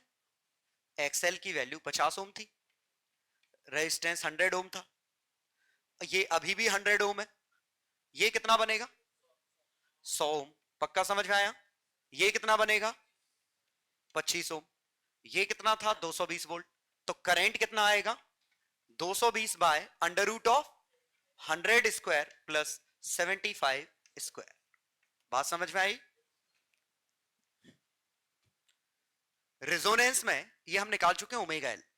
ये 50 ओम था, ये 50 ओम था, ये 100 था, दोनों कट गए, बचा 100, 220, 220 बाय 100।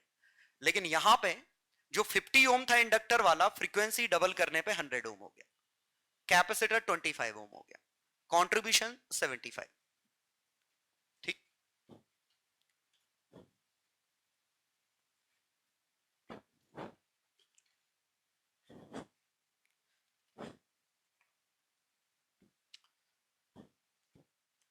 और F equal to F by 2 पे क्या बनेगा?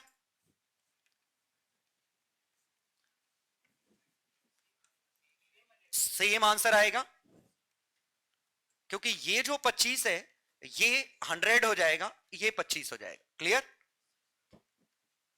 और करंट की वैल्यू अब भी वही आएगी जो पहले आ रही थी, 100 स्क्वायर प्लस 75 स्क्वायर। लेकिन एक डिफरेंस आएगा, यहां वोल्टेज लीड कर रहा था, यहां करंट लीड कर। क्लियर?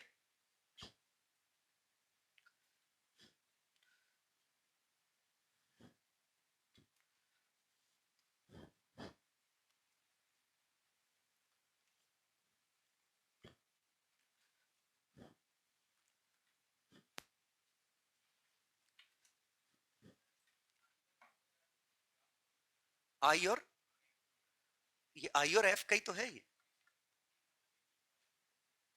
नहीं, आई और एफ का ग्राफ ये पीक मतलब मैक्सिमम की बात चल रही है, तो ये मैक्सिमम आया, यहां कुछ और आया।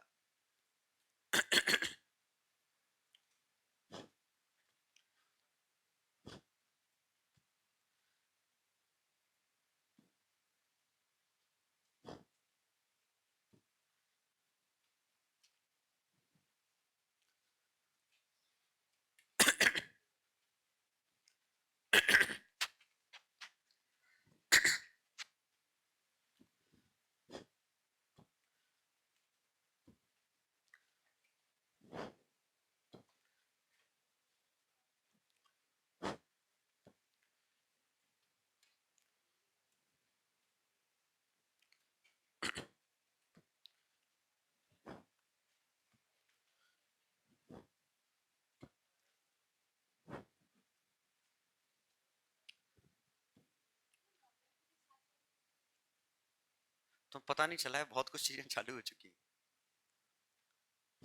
ये क्लियर है पूरा? तो ये अल्टरनेटिंग करंट टॉपिक खत्म हुआ। लास्ट डीसीटी करनी है आपको, डीसीटी 4। ठीक है,